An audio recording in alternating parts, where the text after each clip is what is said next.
Trump is freezing the tariffs. Breaking news. Let's get just into announced it. He will pause the 25% tariffs I'll be back in a on second. Mexican imports. We have reporters in Mexico City and in the North Lawn of the White House. I'm glad, I'm glad that he's at least putting a pause on it, and it was just him being fucking.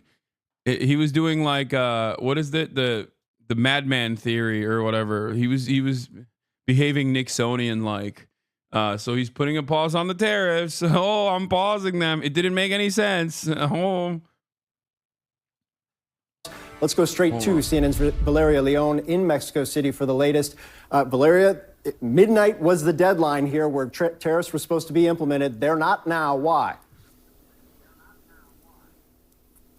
So in a surprising shift, tariffs on Mexican goods are now on pause after President Sheinbaum and President Trump reached an agreement. So rather than presenting today Mexico's response to the Trump administration tariffs, President Sheinbaum confirmed that she had a conversation with President Trump this morning, what she described as a long call of 45 minutes to talk about immigration issues and the interest that both countries have in reducing fentanyl consumption. Both governments reached an agreement to secure the border. Mexico has agreed on deploying National Guards to the Mexico-U.S. border, and the Mexican president said that she asked Trump to cancel tariffs on Mexican products, which Sheinbaum said that Trump agreed to. Mexico's economy minister, Marcelo Ebrard, will be in charge of this negotiation with U.S. government officials. Let's put the tariffs on pause forever. That's what Mexico's president suggested to Trump this morning, but they agreed to pause tariffs for 1 month. Part of the agreement, she explained, has to do with the U.S. government committing to reducing the traffic arms into Mexico. Valeria Leon, thanks so much. I want to turn to CNN's Kevin Liptak, who joins me now from the North Lawn at the White House. Kevin, there was also a call with Canadian Prime Minister Justin Trudeau this morning. We haven't heard of any pause there, but there is supposed to be another one this afternoon. Is this just a bilateral Mexico-U.S. thing, or do we expect another pause also applying to the Canadians?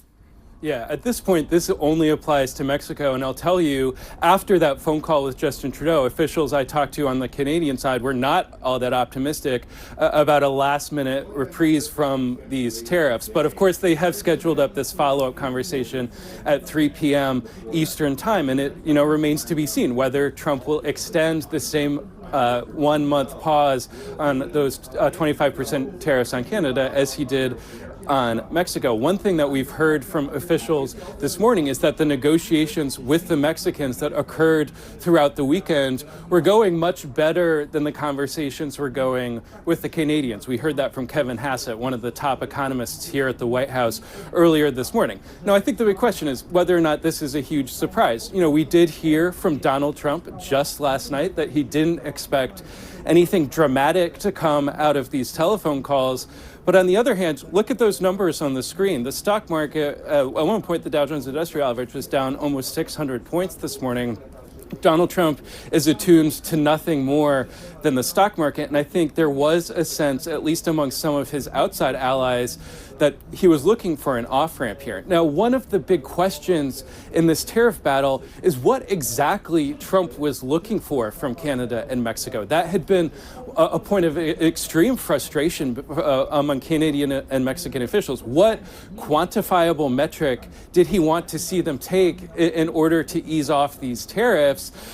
Just on Friday, a delegation of Canadian officials was here at the White House meeting with Donald Trump's border czar. They were supposed to meet around 4 p.m. Donald Trump at 4 p.m. says he wasn't looking for any concessions. So there was an incredible amount of confusion. Today, this morning, I think we are getting a good idea of what he's looking for, which is troops on the border, 10,000 troops on the border that Mexico says it will send to try and cut down on those fentanyl flows. Phil. We'll see what Canada offers in their negotiations. Obviously, 10% tariffs also on China. No indication right now of any calls there. Kevin Liptak, Valeria Leon, thanks so much. It is important to note that tariffs, as I noted, on China and Canada have not been paused, at least at this moment. That might explain some of the market reaction. We've seen a pop, but not an entirety of a turnaround. CNN business correspondent Vanessa Yurkevich joins me now. Do we expect a complete rebound here? I think investors are being cautiously optimistic. This news, obviously, of this pause on tariffs with Mexico has encouraged investors, and you've seen markets recover just a little bit. They were down almost 2%, all of them, earlier this morning, but we've seen a pop. We've seen a recovery. But if you look at specific stocks, specific industries that were expected to be targeted with these tariffs, you see a mix. You see General Motors down over 2%. You see 3M, which is manufacturing, down about 1%, and Constellation Brands. This is a company, an alcohol company that imports and exports from around the world. You see them still down over 2%. So investors still feeling a little bit shaky about whether or not tariffs will also be paused with Canada and Mexico, two of our key trading partners. As it stands right now, tariffs are set to go into effect with Canada, 25%, and about 10% with China. And the goods that are going to be impacted for everyday Americans, you see it right there: grain, livestock, sugar, fertilizer, lumber, oil and gas, only going to be targeted at about a 10% tariff coming in from Canada. And then from China, electronics, home appliances, toys, and footwear. Americans, we buy about 50% of our footwear from China, so that's a significant amount. So we are waiting to see what happens. And of course, Phil, retaliatory tariffs happen. We've already heard from Canada that they're expecting to retaliate with 25% tariffs against. He was just memeing, dude. He was just memeing. Y'all don't understand.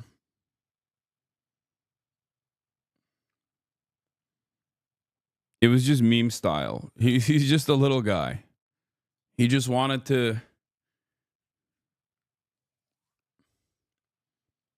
Look. Nazi Germany, post World War I, feeling slighted by the rest of the Western world, right? The economy's in the pooper. Very different set of circumstances where they can set up an agenda that they've been wronged by everyone else and that they're a powerful and mighty nation. The United States of America, albeit suffering a little bit due to its own selfish nature, is in a very different circumstance as the hegemonic superpower. So when you make the argument that like all of the other international countries are screwing us over, we are the ones that are constantly being screwed over by everybody else, and that's why we must take action against this sort of thing, you're in an entirely different predicament, because the entirety of the global trade is designed in a way that benefits you. Okay? The entirety of global trade benefits the United States of America. It's like complaining about NATO, which Donald Trump does all the time as well. It makes no sense. Why would you complain about NATO when NATO is there for you?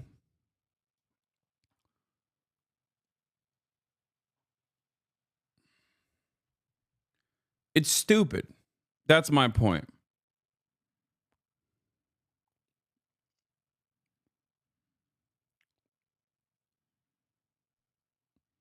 Here's the Canada call that just came in as well.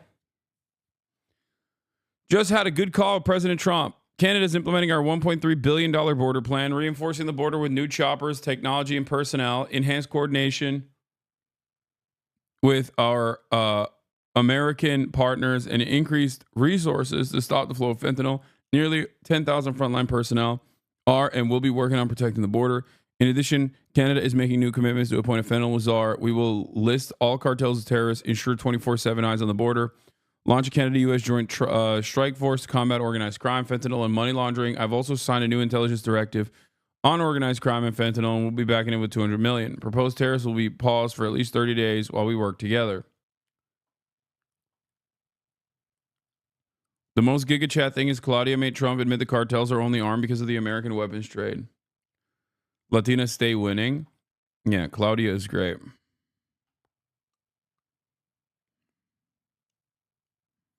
Hassan, famously, when you import something, you're being ripped off. So when you import Indian-made iPhones, the U.S., is being ripped off.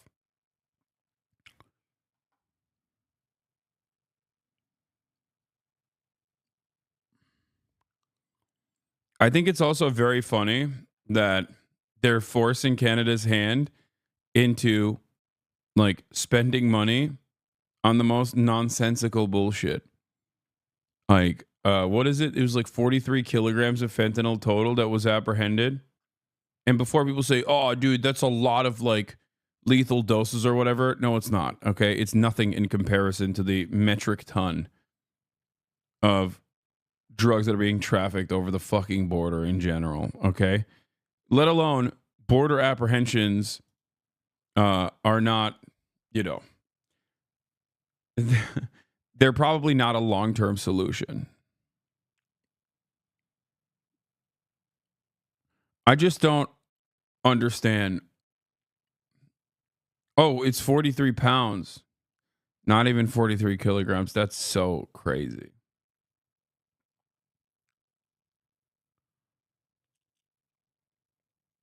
That's crazy.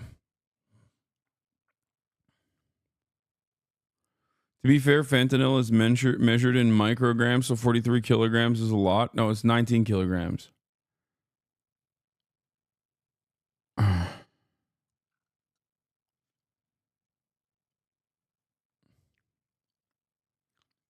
Is this a L or a W for Trump? It's a secret third thing. It's not an L and it's not a W. It's just like a secret third thing, okay? That's what it is for Donald Trump.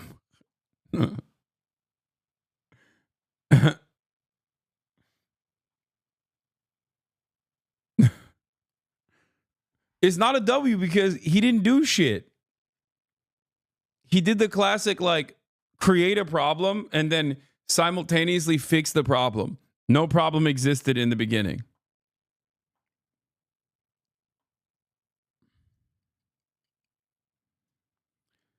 He phrased troops on the border differently than Mexico and are and will be working on protecting the border. Also, with the 1.3 billion on border measures was already decided before. Yeah. Goods that are coming out of the U.S. and into Canada. We'll see. There's another call, as you mentioned, scheduled with Trudeau later this afternoon. Will there be a turnaround like there was with Mexico, Phil? We'll have to wait and see.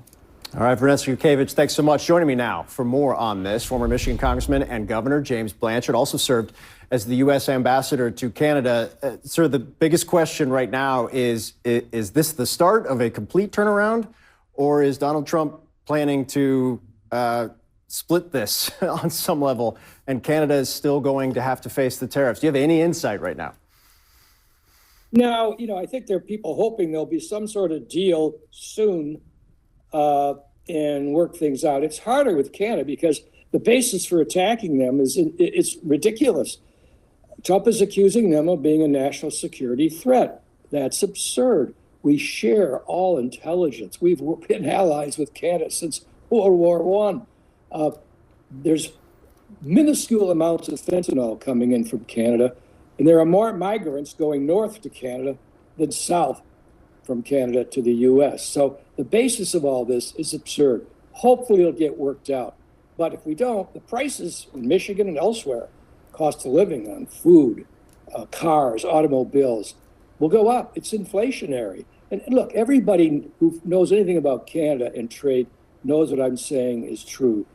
Beyond that, though, if we get a deal or a reprieve or something, the long-term damage to our relations with Canada has really, really been severe. This is not the feelings of Canadians, our best friend, our best partner, our best allies, have been really devastated. They're not only hurt, they're at this point angry. It's going to take a lot of time, many months, maybe years, to repair the damage. Stupid question from a German chatter, me. How serious is fentanyl in the U.S.? Is it actually a scourge on the people? Or is the means proposed to solve it inadequate? The answer to is both. Yes. The answer to both is yes.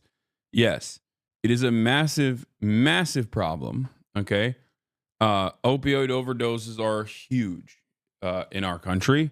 It is a genuinely devastating force upon the population.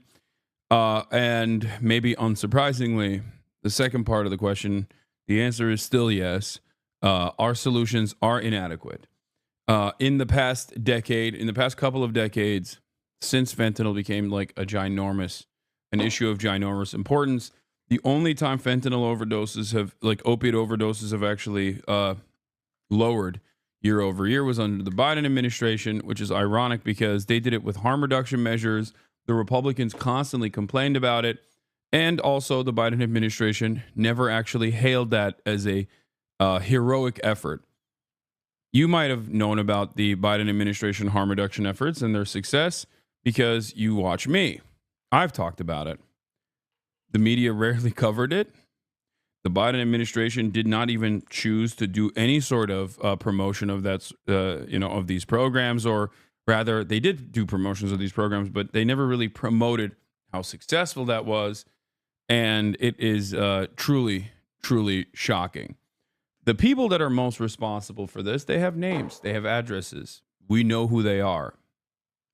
That's the other side of the story as well. It's the Sacklers, right?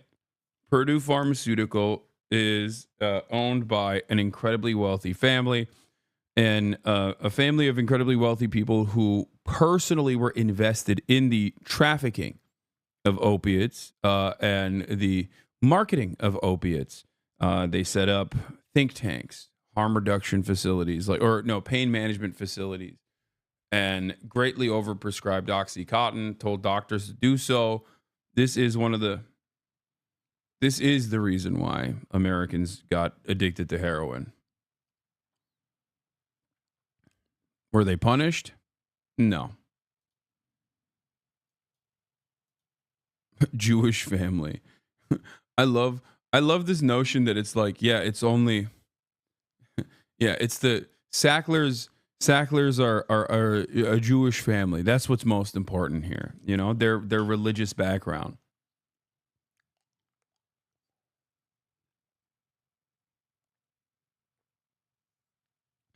Yeah. When Christian billionaires fuck me over, that's fine because they're Christian. That's what I care about. Good stuff.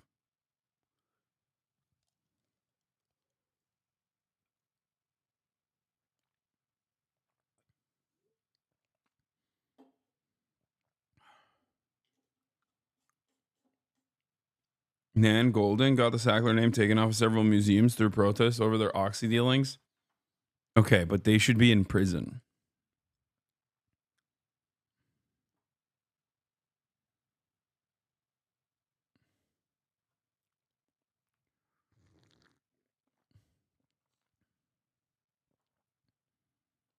All right, let's continue. Damage to our partnership with our trusted ally, Canada, and everyone in Canada watching this knows what I say is true. This is tragic for no reason, no excuse here for us to do this to Canada. And with Mexico, again, you don't want to treat your partners and your neighbors this way. And by the way, it's disgusting to watch Trump constantly threaten Canada and Mexico. Damn, this guy loves Canada, bro. Why don't you marry it? Okay, calm down. It's disgusting what we've done to our best friend Canada. I mean, it is a ridiculous thing that Donald Trump has done. Make no mistake. To put it in a way foreign shouters can understand, my brother used to go to the walk-in clinic and pretend that he had a sore throat, then walk out with a liquid codeine prescription. It was scary. It was scary, easy to get your hands on it. Yeah.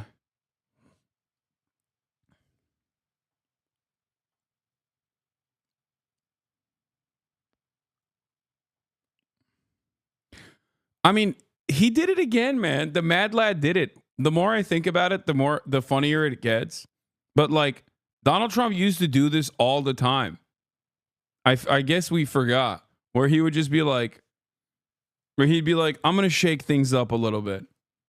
And then he would, break something for no reason and then quote unquote seemingly fix it by just reversing the previous decision to break something that didn't have to be, that makes no sense to break. You know what I mean? And the tariff thing just simply did not make sense. Like when I say no reason, seriously, yes, no reason. Like, dude, come on. Come on, dude. You think there was a logical reason? Oh, God, it's so freaking annoying. The lighting changes are pissing me off. You think there was a valid reason to apply tariffs to 55% of our trade partners? Like our partners that comprise 55% of all trade? Like what's the severe problem? Tariffs have to be hyper specific. They have to be hyper targeted. They have to be done. They have to be applied in a way that benefits domestic manufacturing in a key sector. Okay? You can't just be like, "Oh, I'm doing like complete trade tariffs, like all tariffs." It doesn't make sense. If you do that for anything but an economic reason, it has to be ginormous.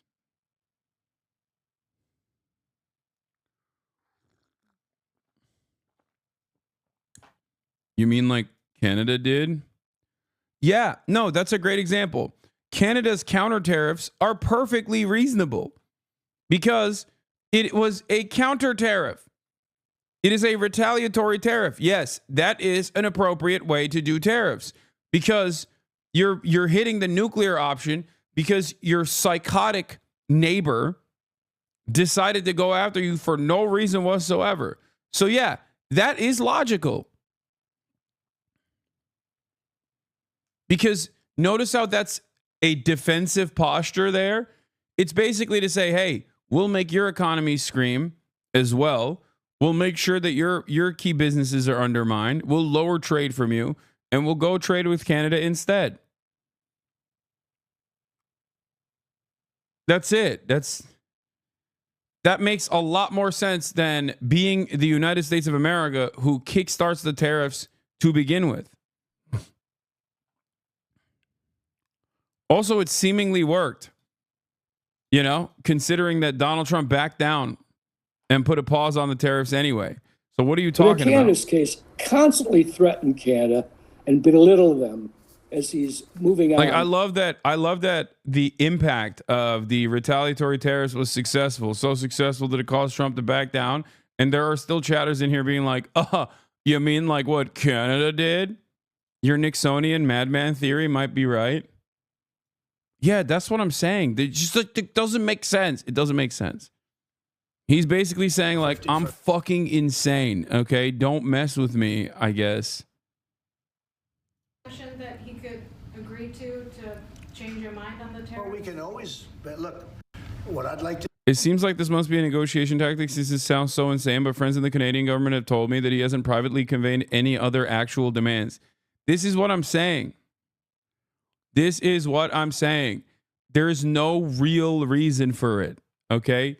Like, there's no real, it just doesn't make sense. It literally does not make sense. Is he absolutely lost his mind? I don't know. He's just trying some shit out. Seeing what sticks, I guess.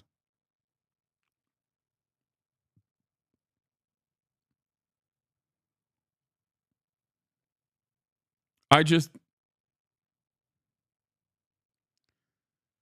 don't know. Because this is the other side of the story is that like when asked why he's doing this, because people kept saying like, why are you doing this? And he just kept saying tariff is the best word in the English language. Like what? Tariffs, my favorite word, best word in the English language, no better word than tariffs. And then they'd be like, why are you doing this to Canada? And he'd be like, well, drugs. Canada's letting fentanyl come over the border. Snow Mexico. We have Mexico on the southern border, snow Mexicans on the north. We must stop them.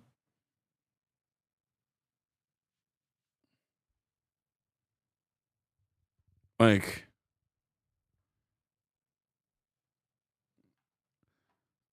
He just needed something that Ron as an answer to his base. They could easily implement a rollback with no one else's input. To see Canada become our 51st state.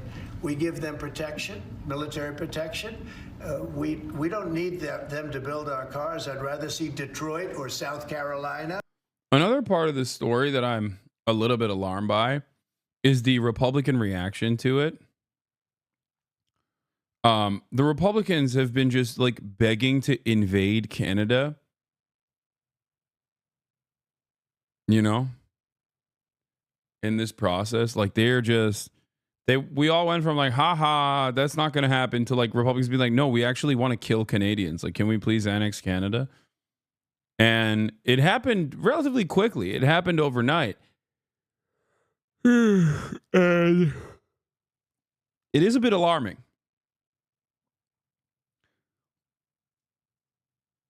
It is a bit alarming. Despite its proximity, Canada has still been able to maintain some semblance of social safety nets. They have a litany of their own personal issues, but I will admit that I think they're better off without us, and that they should not be destroyed by our sweet, sweet freedom of private enterprise. I really, really, really think that it would be devastating, and it would be cruel and unusual for Canada to become a part of America, no matter how much dumbass Albertans wish that upon their own people. Okay? Canada, get behind me. I'll protect you. Okay? Canadians, get behind me. Stand back, stand by. I will do everything in my power to ensure that you are not destroyed by the United States of America. Okay? Look at this dipshit. After we destroy the Canadian economy, their will to resist will erode. We will then march in unopposed and deliver Canada to its rightful place as a territory of the U.S. with no political representation.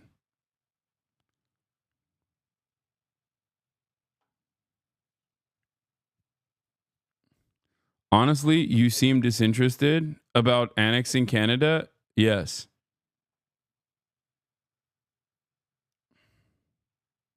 American Anschluss.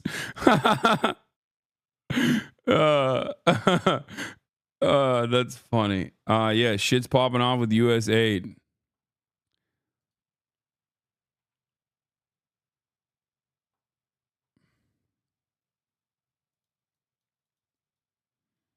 The best part of the concessions that both Mexico and Canada gave today are that both of them are pre-promised stuff they already talked about last year and sold them to Trump as a win for him. Lamau, they gave him basically nothing and it's funny as shit. Yeah, but it also still doesn't make sense. It doesn't make sense as to why it happened to begin with. It did not need to happen. Also, Central Committee, thank you for the raid. Hope you had a good stream, brother. Thanks for defending us, but does that mean that you specifically will stop your cruel Canadian slander? No, I will never stop my cruel Canadian slander. This is like when I talk shit about every state and the people in it. And then when push comes to shove, and I obviously will always defend every single person in every single state, no matter what, you know? I'm not going to stop making fun of Canada.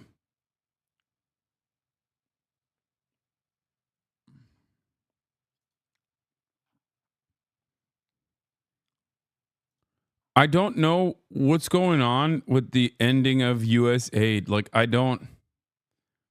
genuinely don't understand it. Is MAGA communism real? Is it actually JD Pondon? These are questions that I have in my mind. And I don't know. That is like one aspect of the story that is hard to also decipher. I guess most aspects of the story are hard to decipher, but this is yet another aspect of the story that's hard to decipher. Not dissimilar to the Luca trade. Okay? Or any one of our Tennessee, any one of our states build the cars. They could do it very easily. We don't need them for the cars. We don't need them for lumber. We don't need them for anything. We don't need them for energy. We have more energy than they do. We don't need them for energy. So I say, why are we doing this? Why are we willing to lose between $100 billion and $200 billion a year? We don't need them. As a state, it's different. As a state, it's much different. And there are no tariffs. So I'd love to see that, but some people say that would be a long shot. If people wanted to play the game right, it would be 100% certain that they'd become a state. But a lot of people don't like to play the game because they don't have a threshold of pain. And there would be some pain, but not a lot. The pain would be really there. So we're going to meet again.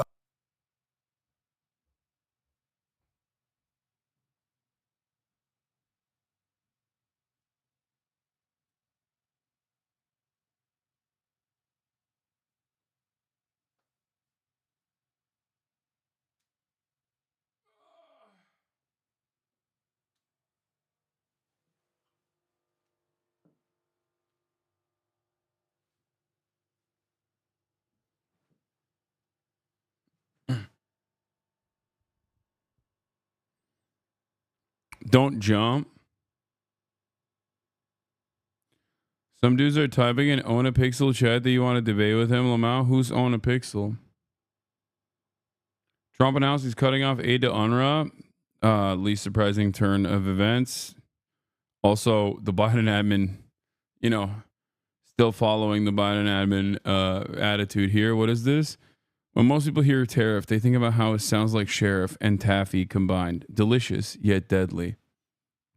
You're right. That is an interesting take that I hadn't thought of. He's the best German of all time? Hell yeah. What are we going to debate on? CS Gamba addict?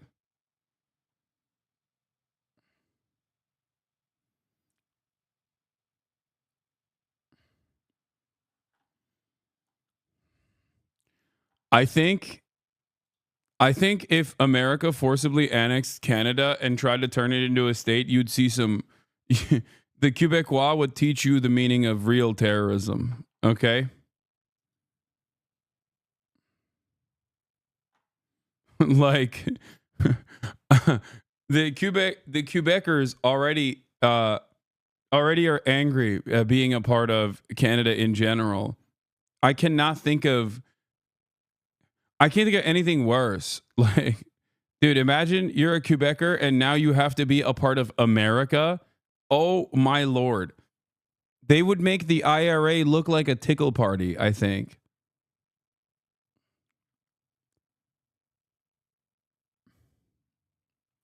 And of course, as is the case with most emancipatory movements, I probably would find myself aligning with them in spite of my disagreements on many of their internal affairs.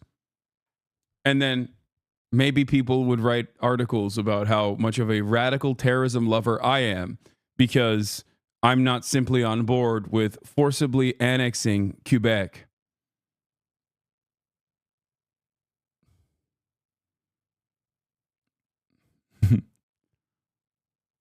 You know.